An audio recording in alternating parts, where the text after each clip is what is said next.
In June of last year, a citizen complaint was filed against Sergeant Lionel Marinez by an adult female and her parents.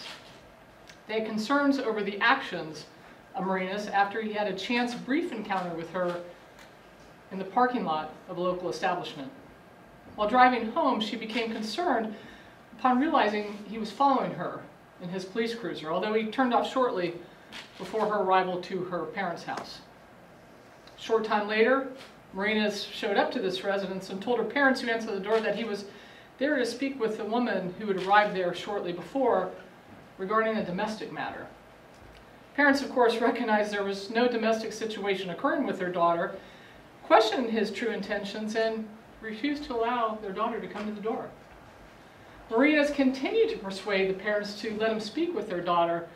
However, they refused and requested his name and supervisor information.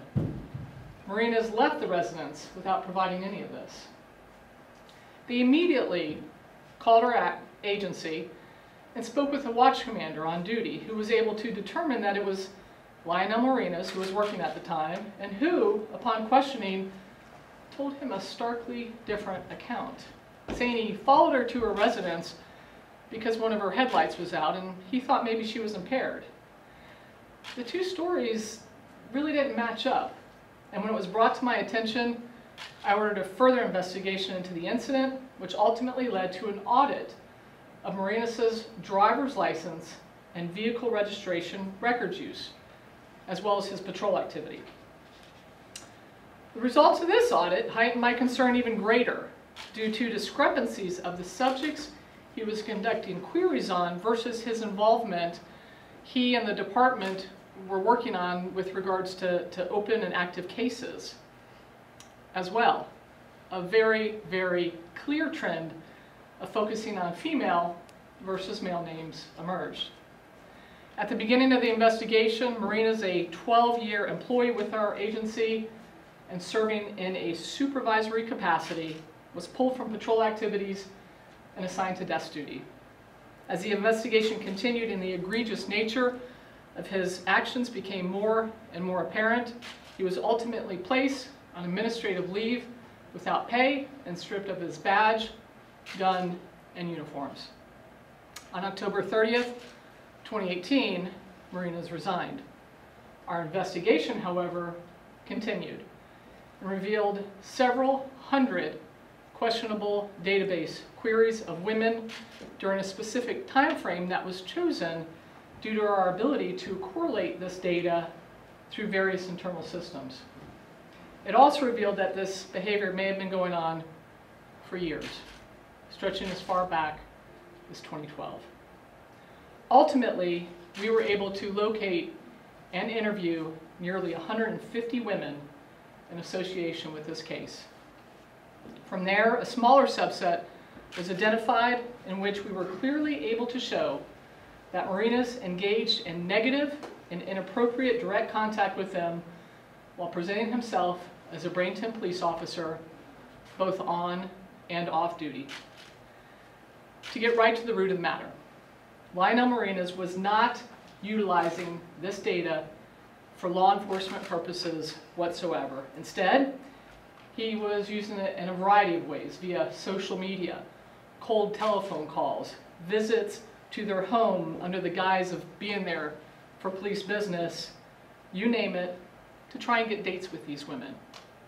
And he was very persistent and successful at times in his efforts to do so. Of course, it goes without saying that this is not what our officers should be doing with their access to information or with their time. I will add that a majority of this smaller subset were Hispanic women. Let me be clear how important it was to me, to this agency, that this administrative case was handled appropriately and no stone left unturned. At one point, 5 investigators were involved, working full-time, resulting in thousands of hours to mine data and to locate and interview involved subjects.